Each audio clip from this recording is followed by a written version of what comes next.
नमस्कार, मी संजय बोकरे. आपण पाहताय जनप्रवास लाईव्ह. आज विषय मुंबई महापालिका कोण जिंकणार ह्याच्याही पेक्षा आता काय चाललंय, दिल्लीमध्ये काय चाललंय ही बातमी फार महत्त्वाची आहे.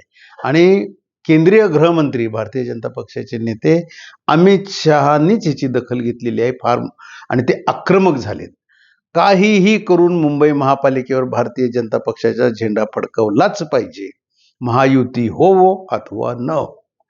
हाच विश्लेषणाचा आज मुद्दा आहे. आणि ते वातावरण आता तापलेलं आहे. आता सगळीकडे आपण बघतोय, सोशल मीडियामध्ये सुद्धा आता चर्चा चालू झाली. याचं कारण असं आहे, जिल्हा परिषदेच्या आधीच महापालिकेच्या निवडणुका होत आहेत आणि उद्धव आणि राज एकत्र आलेत. आता काँग्रेस बरोबर कितपत आता हे जुळतंय, त्यांचेही प्रयत्न चाललेत. महाविकास आघाडी म्हणून सगळेजण लढूया अशी जरी भूमिका असली तरी आतनं बरंच राजकारण सुरू आहे. अमित शहांनीच देवाभाऊ जे कूटनीतिकार आणि जे भारतीय जनता पक्षाचे यशस्वी मुख्यमंत्री म्हणून ज्यांच्याकडे बघितलं जातं, परत त्यांची कूटनीती सुरू झाली आहे. आणि काहीही करून झेंडा फडकवायसाठी मग उद्धव आणि राज हे सुद्धा आपल्याला निवडणुकीनंतर बरोबर आले तर काही फरक पडत नाही, ही खरी बातमी आहे. आणि ह्या चर्चेला आता जोर धरलाय दिल्लीतनं. हे आता मुंबईत आता चर्चा चालू झाली याची परत.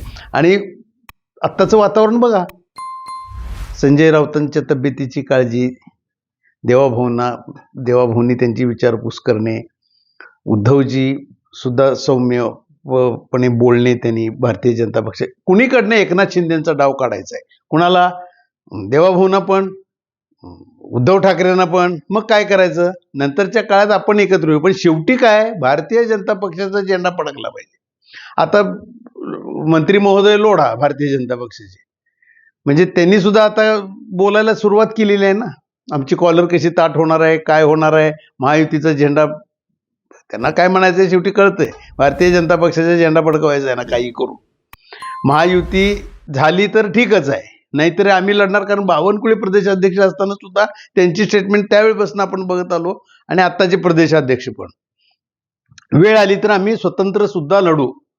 आणि आता काय झालंय, बिहारच्या निवडणुकीपासून एवढा हुरूप आलाय आता भारतीय जनता पक्षाच्या कार्यकर्त्यांना, नेत्यांना, आमदारांना, नगरसेवकांना, सगळ्यांनाच. आता नगरसेवकाचं बलाबल पण बघा, काही हलकं नाही. 2017ला ज्या निवडणुका झाल्या त्या भारतीय जनता पक्षाला तब्बल 82 नगरसेवक होते.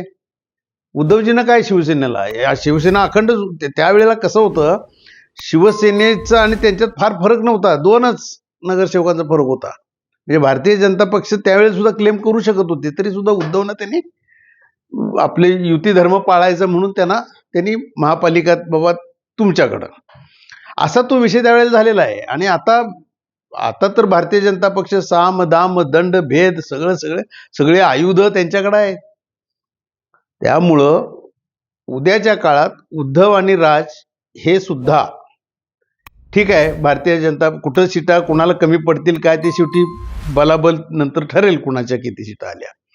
परंतु भारतीय जनता पक्षाला आपण संधी देऊ, पण एकनाथ शिंदेंना आपण काहीही करून ह्या वेळेला मात करायची. एकनाथ शिंदेना पुढे येऊन द्यायचं नाही. एकनाथ शिंदेना हितच आता आपण काहीही करून त्यांना राजकारणातनं कसं बाजूला करता येईल, त्यांचा कमकुवतपणा कुठं आहे काय आहे ते बघायसाठी सुद्धा त्यांच्या सर्वे टीम चालू आहेत. आता ठाकरे ग्रुप सुद्धा आता आक्रमक झालेला आहे. जसं केंद्रीय मंत्री गृहमंत्री आता अमित शहा आक्रमक आहेत, तसं हे पण झालेले आहेत ना.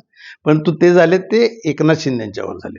ठाण्यापासून सगळीकडे त्यांची सर्वे टीम चालू आहे आणि आपापले नगरसेवक कसे निवडून येतील आणि आपण 2 पावलं कशी मागे यायची राज ठाकरेही ठरवत आहेत, उद्धव ठाकरेही ठरवत आहेत. आणि शेवटी ह्याच्यातनं काहीही करून देवाभाऊंची कूटनीती चालू होईल आणि भारतीय जनता पक्षाचा झेंडा कसा फडकवायचा हे वर्ण केंद्रीय नेतृत्वानं, मग पंतप्रधान नरेंद्र मोदी असतील, अमित शहा असतील, अमित भाई शहाने स्पष्ट सांगितलंय, आर्थिक राजधानी देशाची ही आपल्या ताब्यात हवी. आणि त्या दृष्टिकोनातून आता पावलं पडतायत. त्यामुळं उद्याच्या काळात उद्धव ठाकरे, राज ठाकरे हे भारतीय जनता पक्षाला पाठिंबा दिला तर आश्चर्य वाटून घ्यायचं कारण नाही, असं आता राजकारणाची दिशा दिसते आणि तशा पद्धतीनं ते जात आहेत. महाविकास आघाडी म्हणून आता काँग्रेसचे किती होत्या, 2017ला 30 त्यांचे नगरसेवक होते. राष्ट्रवादीचे एकत्र, जरी राष्ट्रवादीचे आत्ता म्हटलं तरी त्यांना अजितदादांनाच जास्त काही फार, त्यांचा पश्चिम महाराष्ट्र मराठवाडा इकडे जास्त लक्ष आहे, विदर्भात सुद्धा फार काही नाही आहे. त्यांचे 7च नगरसेवक होते त्यावेळेला. काँग्रेसचे तरी बऱ्यापैकी 30 होते म्हणायला हरकत नाही, अपक्षच 11 होते. तर आता मात्र काहीही करून झेंडा फडकावण्यासाठी भारतीय जनता पक्ष सज्ज आहे. देवाभाऊंची कूटनीती सुरू झाली आहे आणि अमित भाई शहा केंद्रीय गृहमंत्री हे आक्रमक झाल्या.